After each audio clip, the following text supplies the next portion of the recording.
and welcome to the Unhinged History Podcast, the podcast where two geeks research history things that they absolutely love and just can't learn more, can't want to Enough. learn more about it. They can't learn enough about, and then they And come some stuff together. we can't unlearn. Yes, and Sorry. then we tell each other those stories. I am the one who shares the things that people cannot unlearn, whether they want to or not. I am Teresa, and that is, I am Angie. mm, I'm I'm sure the you one have a with whom she favorite by shares now. the stories I can't unlearn. Yep, these are things.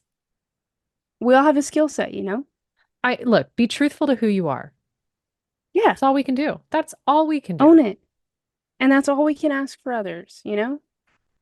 Be the best version of yourself because, quite frankly, when you get to heaven, you want Saint Peter to look at you and be like, Teresa, why weren't you more like Teresa?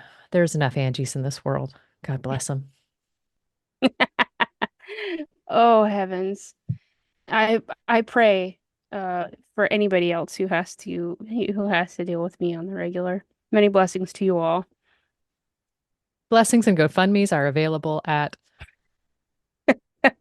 Yes, however you wish to bless us and yourselves because the GoFundMe is for you. We're the problem. Yeah, we freely identify as such. Um, can I start? I want to Facts. start. I want to tell you my story. Yeah, go. And I know I told you this, but I was so excited. I was like, Hubs, kiddo, do you know what story I'm going to tell? And I told them, and they're like, oh yeah, you've done that one. And I'm like, no, I haven't. Yeah, you've done it. We've heard you tell us about it. And I was like, no, look at the spreadsheet. Look at the spreadsheet. I'm searching this word. I'm searching that word. It's not in the spreadsheet. It's not in the spreadsheet. I love this. I love knowing you brought them the spreadsheet to check. Yeah. We have a spreadsheet, guys. Yeah, it helps us keep track of who's next. What did we do last time? hmm Whose turn is it? Not that we And I have it up swear to all you, the time. one of these days I am gonna end up redoing one of my earlier stories, and you're just gonna get let me get halfway through it and be like, "Fool, that was story number 12." I like that you think I'd let you get halfway through it. I feel like it really wouldn't be halfway. I think you'd let me get a little ways before you were like, "This sounds vaguely familiar, Angie. Get it together." Anyway, All right. But anyhow, so I had a ton of people suggest this story. So many that I was like, everybody knows this. Why would I do it? Why would I do it? Peanut Butter Yeeter from TikTok recommended it. My friend from Twitter named Susan recommended it. And I was just like, old news, old news. But I'm going to tell you about the Great Molasses Flood of 1919. yes, I've been waiting for the Great Molasses Flood of Have you 1919. really? Yes, it might even be on one of my lists. Okay. I'm so excited. I know so little. I know it's a thing. I know it happened. Oh, Okay, I'm sitting on pins and needles. okay. So That's my all I know. sources So hit me. Boston Discovery Guide, The Great Molasses Flood in Boston. History.com, they have an article. The Washington Examiner, The Sticky Truth 100 Years Ago, a molasses tsunami caused a deadly Boston disaster by J. Mark Powell. Puppet History, None of those words should be in a sentence together. no, no. Um, Puppet History had a video on the Great Molasses Flood, and My Favorite Murder covered it on live at the Chevalier Theater. So without further ado, let us go. Um, okay. One of the things I didn't know when I started researching this is that molasses has nutritional value, which I thought it was just the sticky sweet stuff. And it was used to produce things like cattle feed and rum. And of course, gingerbread cookies and apparently like Boston baked beans and Boston brown bread. And barbecue sauce. Okay, yeah. Um, Boston's been a long-running major molasses center and a major player in what is I'm so called the sorry. triangular trade, dealing in molasses, rum, and slaves. I know, right? The words that you don't think are going to be put together in sentences. I've got pages of this. I don't know if you're prepared, Angie. I'm so prepared. My bingo card, on the other hand, is missing some pages. Yeah, you're I you're need going more for daubers. blackout. Yep. So, first off, I didn't realize there was a triangular trade and that molasses, rum, and slaves would be in the same thing, but here we are. I feel like they don't belong in the same category, but I guess rum and molasses, but even still, like rum's the finished product. So Yep. none of this goes with anything else. Okay, but we have to zip back in history to the plantations on the English colonies of Jamaica and Barbados. They grow the sugar, they turn it to molasses, and they ship it to Boston, where the distillers turn it to rum. Which is weird that we're taking the things out of Jamaica that makes the rum, running it to Boston to actually do like that is the fascinating part to me. Yet here we are. I feel like it would actually have been cheaper to build the distilleries in Jamaica and Yeah, and not make lose the so many rum there. shipments and maybe get it done this year. Um, Yeah. Look, I wasn't in charge of their logistics. I didn't run the cost even analysis or the break even analysis to see when things would pay off, when we should do it. They didn't let me in charge. Yeah, okay. Rude. Now, the New Patriarchy. England ships carried the rum to Africa and traded the rum for enslaved peoples. This checks. It checks, but it was also another sentence I wasn't prepped for. I'm so excited for this story. So then the ships would carry the enslaved people back to the islands and sold them to work on the plantations that would take the sugar and put it on ships and ship it to Boston, and Boston would get more molasses. So now we can kind of see this fun little thing. Okay, so this is where Boston kind of got its start. Now, the slave trade ends in Massachusetts in 1781 after an enslaved woman named Elizabeth Freeman sues to get her freedom on the basis of the newly ratified Massachusetts Constitution that stated all men are born free and equal, which I love that for her. I like that she could read and go, but hang on a minute. I am a human. I am born free and equal. Ergo, I should be free and equal. I love this. Yeah. She's not wrong. Right.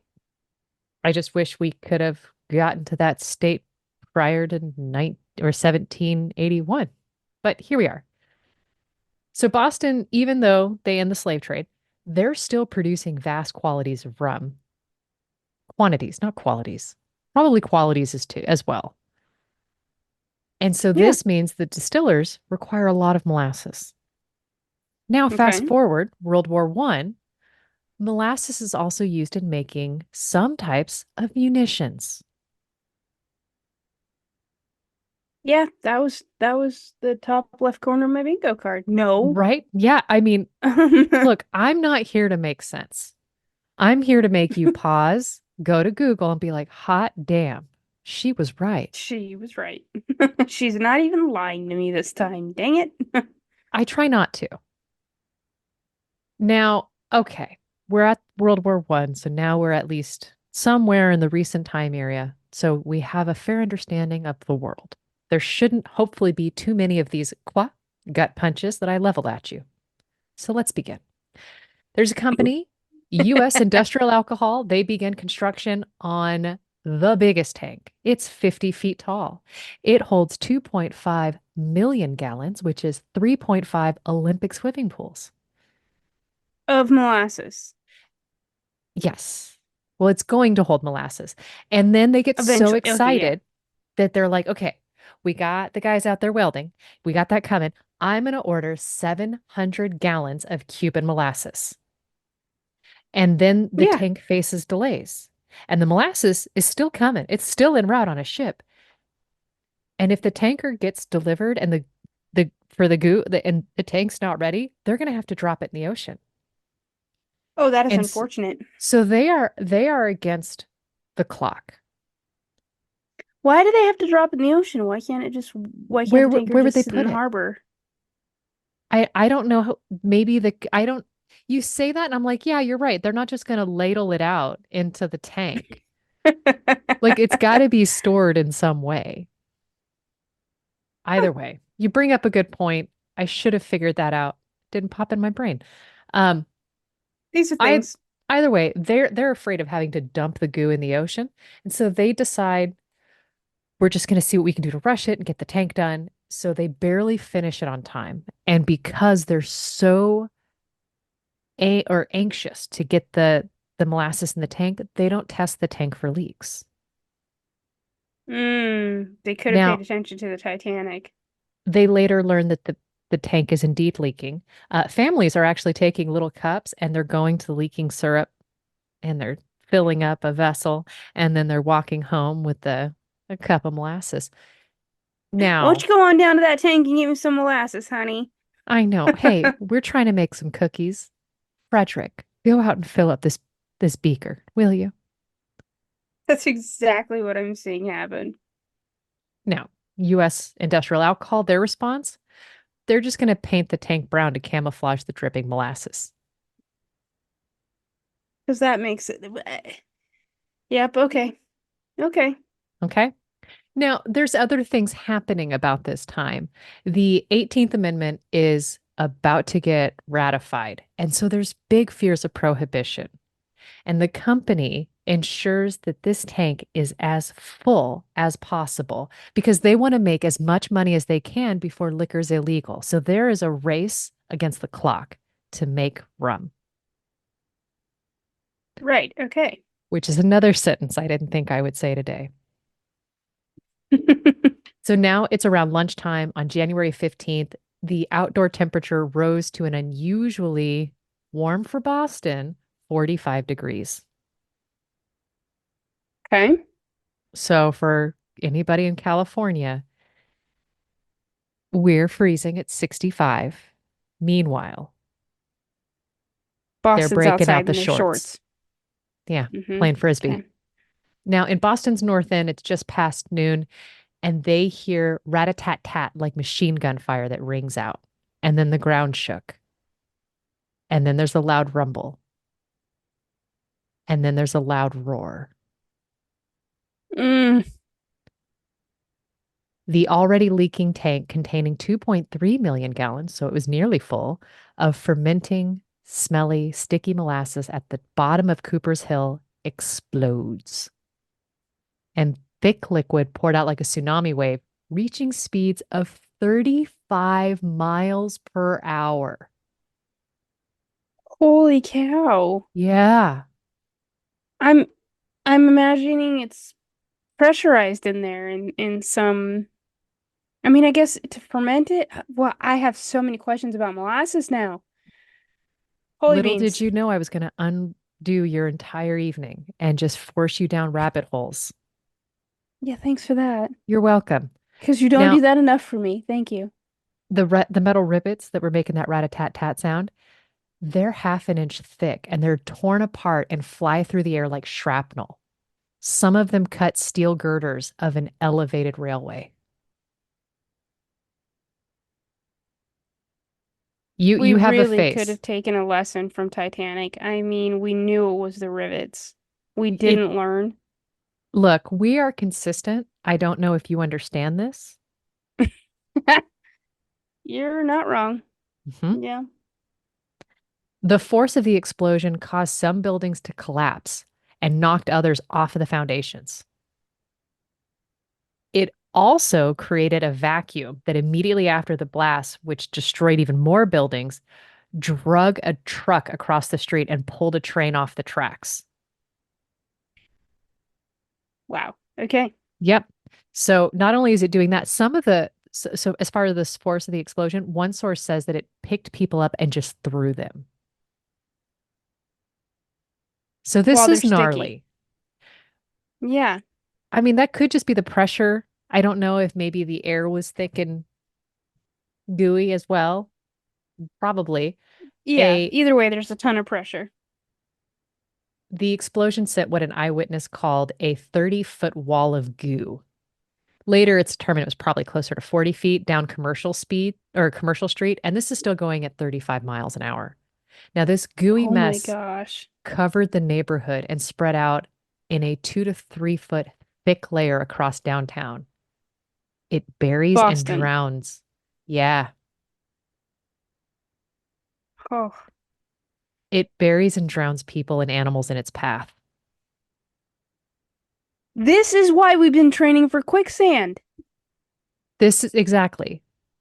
Our message Yeah. got a little convoluted throughout the years, and now my kid's not afraid of quicksand, which I don't understand what's wrong with her. Her media is failing her because this has been a concern.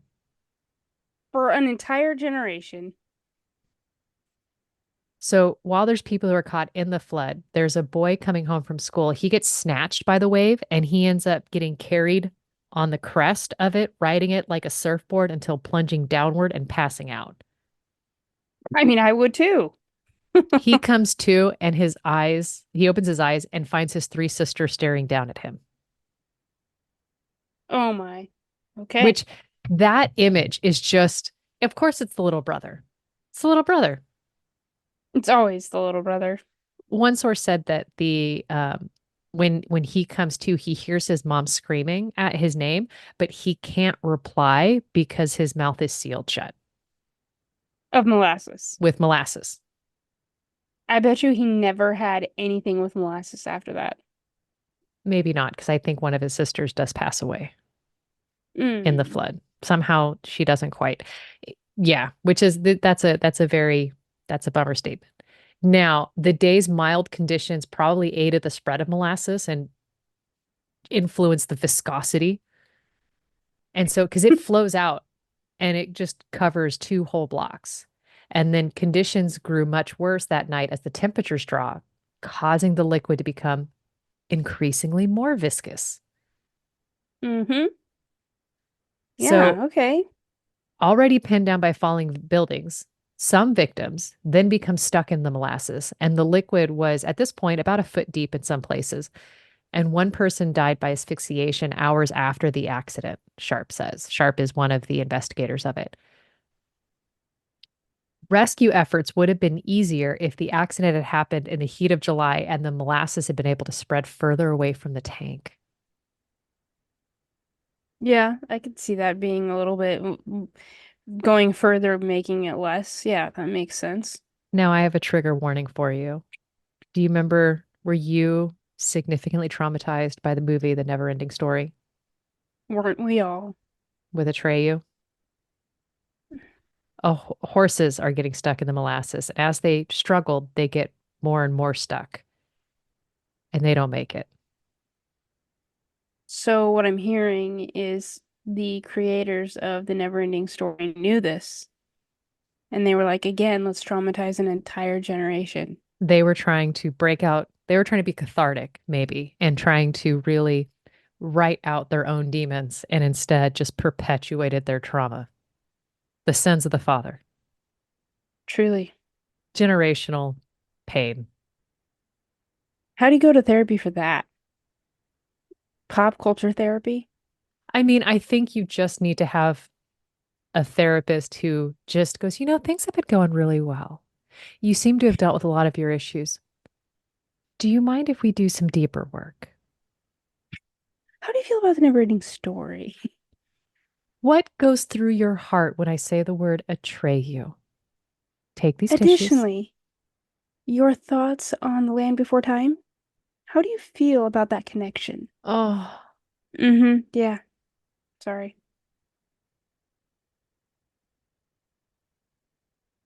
We'll have to have a good cry now. yeah. Now we're going to go hang out in the shower for an hour. But okay. So going back to the molasses flood, the Great Molasses Flood, it's within That hours, implies there's a lesser molasses flood. which I feel like we need one to kind of elevate the mood. Um, so it's just barely hours after molasses has just exploded all over downtown. Molasses Mageddon. Yes, lawyers are already exploiting the anti-Italian sentiments that are running high, and they're blaming the explosion on Italian anarchists of all people. Yeah, they did it. Totally them. They were It'd not have to busy be. combing their hair or Right. anything, Yeah. making pasta with their nana. No, this is their fault. Yep. News coverage includes speculation about fermentation that produced too much pressure on the inside of the tank. And others are like, no, it's definitely the anarchists. The explosion theory favored by export was reported in the Boston Evening Globe. And there's a trial that happens immediately after this that lasts for years and gathered input from thousands of expert witnesses and produced more than 20,000 pages of conflicting testimony. Wow. Okay. That's special. It is. That is just our legal system in a sentence. Now, ultimately, the US Industrial Alcohol, the company that owns the tank, they're found liable, even though many questions are still like remaining about what actually happened. But what it boils down to is a total of 21 men, women, and children, 12 horses, an uncounted number of dogs and cats died in the Great Molasses Flood, and it injured at least 150 others. Mm. Now, when this first kicks off, there's 116 cadets at Massachusetts Nautical School, and they're the first to actually step onto the scene, and they end up wading through streets filled of waist-deep goo looking for survivors. They're followed by the Boston Police, the Red Cross, the Army, and Navy personnel, and they're all searching in the muck for 4 days before calling it quits. Wow. I also would like to know what the efforts, like the cleanup effort for that look like. What do you do for that? Funny you say that. That's the next paragraph. Like, I'm so excited. so it takes weeks for the north end to return to normal. Salt water is sprayed on the streets from a nearby fireboat, and sand is dumped onto the cobblestones. There is so much molasses that flows into the harbor that it stayed brown until summer. Wow. Okay, so that's what you do. And I mean, to be fair, Boston has been flavoring its harbor for hundreds of years, Everybody likes a little molasses with their tea. It's fine. right? You gotta sweeten it with something. Yeah. In fact, there had been such a huge stream of sightseers and gawkers, they carried the molasses home on their shoes until, as one witness described it, everything a Bostonian touched was sticky. Ugh, I'd be so mad. And apparently it was like that for Uh, 6 months. I'd Like they, move. yeah, I mean, it was just, you know what? The molasses My owns this umbrella's home sticky. now. Yeah, it's yours now. Yeah. Great. I don't have a mortgage anymore. It's the molasses. Yeah, the molasses owns it. Now, a dude named Mark Rousseau, he says, first you kind of laugh at it and then you read about it, and it's just horrible. And he's a civil engineer and professor emeritus at Southern Illinois University in Edwardsville. And he's written extensively about the molasses flood. I love this. Now, there is a more recent study of it. Recent investigations suggest several fundamental problems with the structure of the tank. So it's designed to Oh, hold 200 or 2.5 million gallons of liquid. It measures 50 feet around or 50 feet tall. So 5 floors. It's 90 feet in diameter, but its steel walls range from 0.67 inches at the bottom to 0.31 inches at the top. So it it tapers. feels like, yeah, I feel like we should have, Ridiculous. I don't know, flipped it. I don't know if we should have flipped it. I feel like we should have just maintained because they were saying that that's just too thin to support the full weight of the molasses, Yeah. 3 feet thick all the way up would have been just fine. right? Like treat it like it is just a medieval keep. Yeah. Oh, There's a flawed rivet design that's another problem. And the stresses are too high on the rivet holes, speaking of you mentioning that earlier. And that's where the cracks first formed. oh, of course. Now, although the molasses has been poured into the container 29 times, so it was still fairly new when you think about it, only 4 of those refills were anywhere near capacity. The fourth top off happened 2 days before. 2 days. And that's because of us trying to dodge the prohibition. So wonder, well, I guess all of this boils down to the time. If they would have spent the time to build it right, if they would have spent the time to determine if there was any failures in it, if they'd have spent the time to like one right after the other. Right, right. Wow. So it's both the inadequate thickness and the rivet issues that were the signs of negligence, and the structural engineers knew better at the time, according to the reports. The Of course tank they had did. been built quickly in the winter of 1950 to meet the demands for rising industrial alcohol, which could be distilled into molasses and sold to weapons companies who would use it to make dynamite and other explosives for use during World War One. Wait, so it was 1915, right? 1915, it's built. 1919 is when it blows. I'm just checking because you Yeah. said 1950 and I was very No, confused about which 1915. World War we're going No, into. no, 1-5. 1950, things were a bit different after that. And that, calming down. We were counting our ration books still, but, I don't think Yeah. we were getting new ones.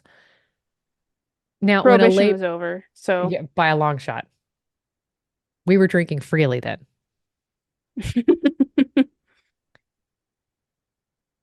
Quote, when a laborer brought actual shards of steel from the tank's walls to the treasurer's office as evidence of the potential danger, Rousseau wrote in his 2015 analysis, he replied, I don't know what you want me to do. The tank still stands.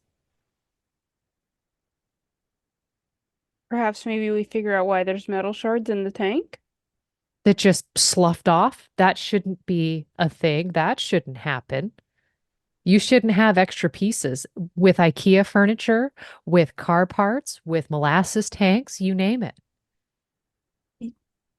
And those are gonna go in, that's gonna go in somebody's body one day, maybe, potentially, Fingers crossed. Whether as ammunition or rum. I mean, look, we've got a couple of options. Yeah. What engineers didn't know at the time, the report says, is that the steel had been mixed with too little manganese, and that gave it a high transition temperature, making the metal brittle when it cooled below 59 degrees, which could be problematic if we're talking about New England winters. Yeah, considering heating up was 45. Yeah, Okay. We truly didn't think this through. no, because since it was about 40 degrees outside there, its brittleness, quote, might have been the final straw. You don't say. I mean, look, there's so many options. You just throw a dart and you can pick a reason that it blow. Now, Rousseau finally he finishes. He finalizes his statement by saying there's a lot of culprits. A similar flaw, he adds, befell some of the early Liberty ships that were built by the US during World War II. So about that not learning our lessons. Yeah, we have a real hard time with that. Now, today in the North End, there's a park that commemorates the disaster. It's a little tiny plaque. I saw a picture of it. It's not too remarkable. It seems like something you'd really have to seek out, even though local residents claim this feels like lore that even now on a hot day, you can still smell the molasses. I'd believe it. Do you want to see pictures? Of course. Oh my. So we, wow. Okay. So it's black and white, and Hmm. you've got, I'm assuming, so this is train trusses were underneath, right? That's what we're looking Yep. at. Yeah, this looks like an elevated train. There's all sort of wreckage underneath it. The trusses itself are in need of repair there on the far left end. Yep. There's emergency services, dressed as they would be dressed in 1919 with the hats and the coats and all that, and all sorts of people standing by, but they're literally in, you can see the wet on the ground, which I'm Yeah. assuming is Yeah. entirely molasses. Yep. It There's that looks like one. a hurricane went through there. That one just Oh shows my the devastation. gosh. It literally looks like a hurricane has gone through. There's no Yeah. other way to describe it. The Hmm. buildings are destroyed. There's wood shards everywhere. That is nuts. So that's Oh my gosh, the conceivably just a 1919 different, ambulance. yeah, a very, similar thing of being under those elevated train tracks, but you have this really old-timey ambulance that probably could only go as fast as the flood at full speed, Yeah, if you're lucky. right? That is just wild. And this is the last one This, that just shows like just I would not, if you would have just showed me this, I would have assumed that was water. It right. is the whole building is destroyed. Yeah, it's just And gone. there's, oh, this is the harbor. Yeah. That is insane. I don't have words. I would have never thought molasses was capable of moving this fast. Like, um, Yeah, as slow as even molasses. pressurized. Yeah. And I let me tell you, I've worked with molasses and it it is doesn't move slow. at 35 miles an hour, typically. No. No, it's like 3 inches a year. Like like if you're lucky. Apparently, you just have to That is heat it up a bit insane. and ferment it. Yeah. All right. Now we know if we ever Yeah. want to need to move your molasses a little faster. That is nuts. I don't even know what to do with that information. So yeah, that's the Great Molasses Flood, I love that. And now I'm going to be looking to see if there were other molasses floods. the lesser ones. Of course, the lesser ones, yes. Well, okay. It's funny that you should have talked about molasses today because I also have a sort of don't mind the pun, sweet tale to tell. Wow, that was labored. It was good, huh? Right, I did good. Uh, just give me my points, okay? Okay. Okay. 3 points to Um, Hufflepuff. thank you. Um, my sources are Britannica, the veteransbreakfastclub.org, wearethemighty.com, the U.S. Marine Corps Community Service page, which is actually a really cool website. Highly recommend it. This Day in History, and the Navy's um like Naval Archives, their website. So yeah. I've got mine's a fairly short story today, but it's a pretty awesome story that I had to share as soon as I learned this information. But it's from a war I can't say we've ever talked about. Can Wow. you think of a war we've never mentioned? Because I kind of scanned my Rolodex in my brain trying to think of one. I mean, we covered the Honey War. I know we did, but we've never We covered covered the the Korean Pig War. War. Wow, we missed a biggie. Yeah, and I was like, wow, how did we have we never talked about this before? But we are going to talk about a moment, a snapshot from that war, if you will. So, Are we going to talk about the uh, horse that served? no, we're not going to talk about a horse. There are Okay. no horses, Atreus, involved in my story. Okay. Well, not in my story, but I'm sure in the whole of the story there could have been. Um, so just to set the scene, I'm just going to say that most of my story is going to be a wild oversimplification of the much bigger story that is the Korean War. Um, All hate mail will go Mine's to just Angie.Craig at at Gmail, please. So just, keep in your mind my story is just a moment from the events of these 3 years. Let okay. me set the stage just a little bit. So the armed conflict in Korea begins in 1950. It lasts 3 years and it takes the lives of millions of Korean soldiers, civilians on both sides, hundreds of thousands of Chinese soldiers, and more than 36,000 US soldiers. So we have that. And I'm just gonna say I didn't realize I knew very little about the Korean War until I started looking at this and went, wow, there is so much to learn here. Like, I don't know what I thought it was compared to what I've just learned, you know? Okay. So, the background on this, because I was curious, like, how did we end up in this in the first place? After defeating Japan in World War II, Soviet forces occupied the Korean Peninsula north of the 38th parallel, with the US forces occupying the south, right? Like Right. how Yeah, we understand it today. sure. Um, However, Korea was always meant to be reunited eventually. This kind of goes a little south when the Soviets established a communist regime in the north. So there's that. But in the south, which was at this point controlled by the US, I mean, obviously it was its own country before that, but after World War II, the US are maintaining it. They handed over to the United Nations, and the United Nations plan to both support and foster a democratic pan-Korean state. So, like the idea of we can make this work, they just need a little help with how democracy works They need some is the alone time basic first. gist. They need some time. And then we can bring them Yeah. back together and teach them good relationship habits. Put them in the same t-shirt, make them work it out, you Right. know. Yeah. Um, but there's a little bit of infighting, a little bit of warfare going on in the South, and but regardless of that, the Republic of Korea is established in 1948. This is South Korea.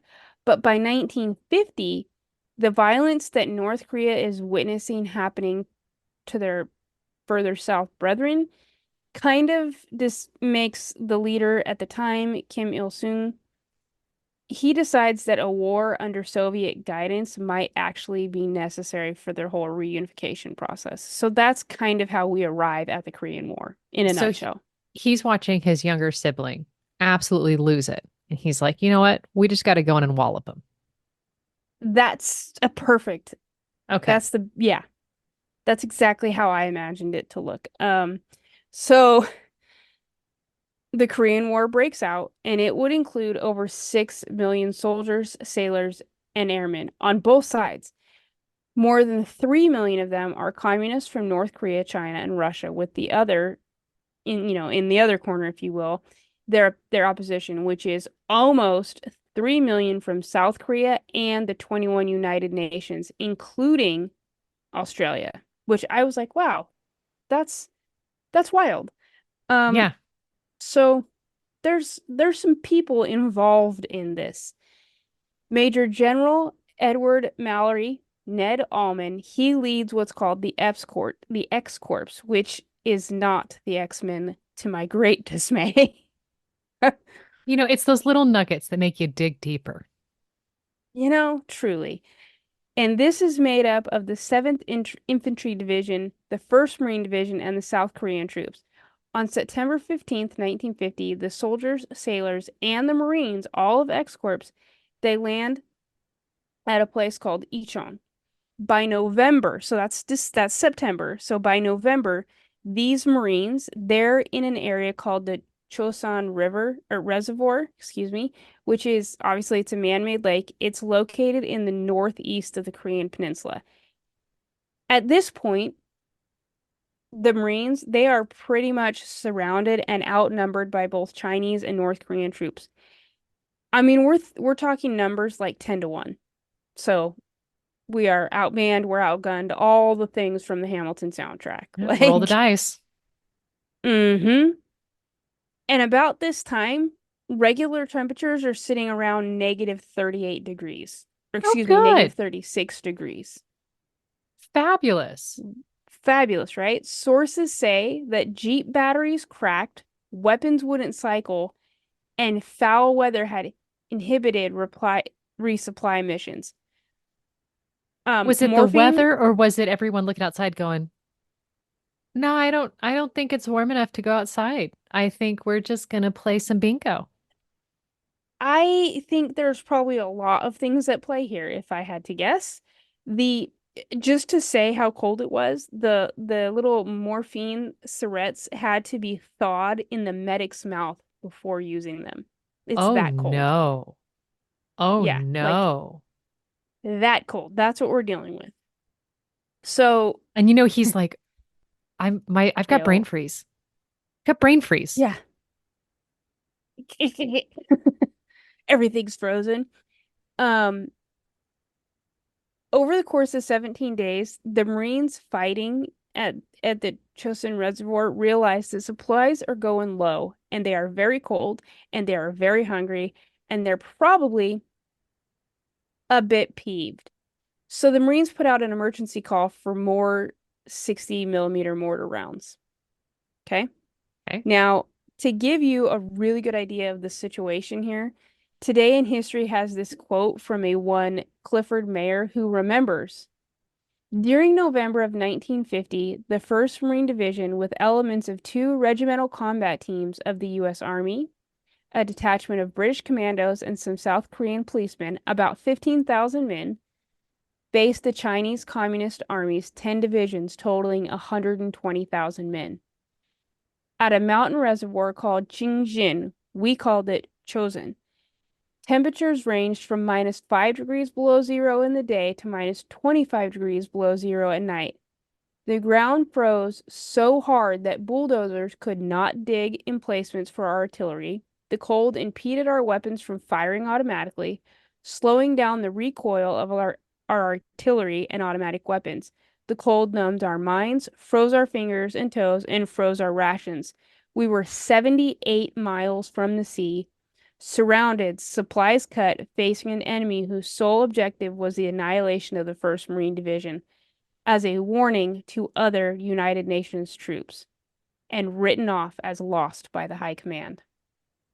Oh no. So there's a very clear picture. I thought that did just wow, like really set the tone for me, right? But here we go. So, like I mentioned, the Marines put in a call for mortar rounds, and to confuse the Chinese, they of course use code words. And here is where my story gets its absolute unhingedness charm. The code word for mortar rounds is Tootsie Rolls. This checks. Knowing a couple Marines, this checks. This checks, doesn't it? The U.S. Air Force, it said that the U.S. Air Force operator at the other end of the radio didn't have the Marines' code sheets. He assumed that Tootsie Rolls meant Tootsie Rolls. When Yeah, okay. supplies were finally airdropped to the ground, they opened the crates to find thousands of actual Tootsie Rolls. Damn it. Okay, You so know, there's one dude going, "Woo!" And everyone else is like, I hate this place. I'm I'm gonna burn it all to the ground. I'm gonna defect. hmm yeah, yeah. So the veteransbreakfast.org says, quote, first, during World War II, this penny candy was marketed to adults as energy food. Grown-ups who want to be more like tireless youngsters, read one ad, should do what kids do, eat plenty of chewy, chocolatey Tootsie Rolls, packed with energy. The military added Tootsie Rolls to rations because they wouldn't melt in the heat. One World War II ad featured a Marine who'd just stolen a Tootsie Roll from a child. Rich dextrose for quick food energy, claimed the ad. Additionally, and I didn't save a photo of it, I'm so sorry, the ad also said, why, yes, I will steal candy from a baby. So you have that. Wow. Yeah. They were really So trying for recruitment, weren't they? they were just killing it. It's safe to say by this point, the Marine sea rations, they're frozen. So those Tootsie Rolls, they become an easy, Rocks. happy source of calories because Tootsie Rolls can be easily warmed up and reformed. Okay. One source says they were like holding them in their armpits to give them warm enough to open them and eat them. But we additional flavor too. A Yeah, little bit of why body not, right? funk. Seasoning. Yeah. Yeah. Um, so the Marines, having figured this out, that they could be warmed up and kind of molded, they start using them to plug bullet holes in Jeeps, barrels, and whatever else they could think of. The idea that the candies would quickly freeze solid again and the holes would be, they'd be plugged and the machinery would be ready for use again. Okay, so This is a it happy said, accident. truly, right? It said that the Tootsie Rolls, quote, absolutely reinvigorated the 1st Marine Division. Marines are known for their ability to make do, and the Tootsie Roll airdrop was no exception. Chairman Mao ordered the complete annihilation of the Marines at Chosin, but like Popeye the Sailor and his spinach, United States Marine, fueled by small candies, whipped the frozen Siberian tundra with 120,000 Chinese communists. Meanwhile, the marketing I, reps in Tootsie Roll are rubbing their palms together. This is the mm-hmm, best bit of news. Business is going to go bonkers. bonkers. Mm-hmm. I'm just going to say I have a feeling that whole story was definitely told straight from the mouth of a Marine because they were actually given orders to conduct a fighting retreat. So it's not that they were out there wiping the frozen Siberian tundra with 120,000 Chinese communists. They were actually just trying to get home. Mm. By this time, they're basically told, like, you need to figure out how to get back to the coast where their main, the main group is. But even that was no easy feat given both the terrain and the placement. The Marines are 78 miles away from the coast. Ugh. So, all of that, as you can imagine, is likely a fun Marine story. You know, that What this is probably, go ahead. I'm just going to say Grandpa is just going to be like, so there we were, kids, Uh-huh. frozen. Your boogers would Tundra. be just rocks by the time you snot rocketed them out. And then we had these Break a Tootsie toe. Rolls. Mm-hmm. Yep. What probably actually happened though, the Marines, they're expected to establish a rear base in an area just south of the Chosin Reservoir called Hagururi. Um, Before they're encircled by, the 120,000 Chinese, the Marines in the post-exchange section had brought in tons of stuff to sell at their PX. They were going to set up this whole thing when the shooting had finally stopped. There was a lot of candy included in the supplies, namely Tootsie Rolls, because, they worked so well in World War II, right? However, the shooting doesn't stop, and the Marines had to plot their evacuation. The plan was to load everything of value aboard the trucks and make the return trip to the coast. Sadly, there would be no room on the vehicles for the Tootsie Rolls, and since the PX store is basically not a go, General O.P. Smith gives the orders to distribute the supply. So this whole thing's a And hoax? the first half was a hoax. This is what actually happened. I'm Can I can so I upset with you. It gets better, I promise. Do you want to know how many dollars in Tootsie Rolls the Marine Corps had at their disposal in 1950? By the way, just that line. Do you want to know dollar amount? How many Tootsie Rolls the Marines had at their disposal? The answer is yes. That's how you raise me up out of the mire that you've dropped me in. You're welcome. This supply at the time was worth $13,547.80. That amount of Tootsie Rolls today, not adjusting for inflation. Is insane, right? You want to know what the inflation is? Because of course, Yes. it is $176,613.28. Good night. That's how many Tootsie Rolls the Marines were given. They were, however, very innovative, if you will, because, Marines. you remember the other day when I made the comment, we're not known for our brilliant ideas in wartime.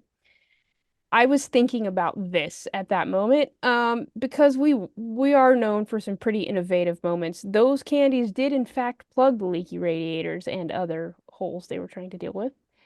Um, Sadly, while supplies were indeed airdropped, and they did get some 60 millimeter mortar rounds and other supplies, the Tootsie Rolls were not delivered via parachute. They were already there. Um, the truth, I love this quote. This was the quote, one of the quotes from one of my sources said, "The truth about the Tootsie Rolls at Chosen is more prosaic than the legend. but at least it relieves the Air Force of one embarrassing radio operator whose failure to deliver only redeemed by Marine Corps' ingenuity. To this day, when the Chosen Few are the group of Marines that were there, um, when they have reunions, the Tootsie Roll Company sends boxes to them wherever they are. I love this. I love that So, marketing teams will still be marketing teams.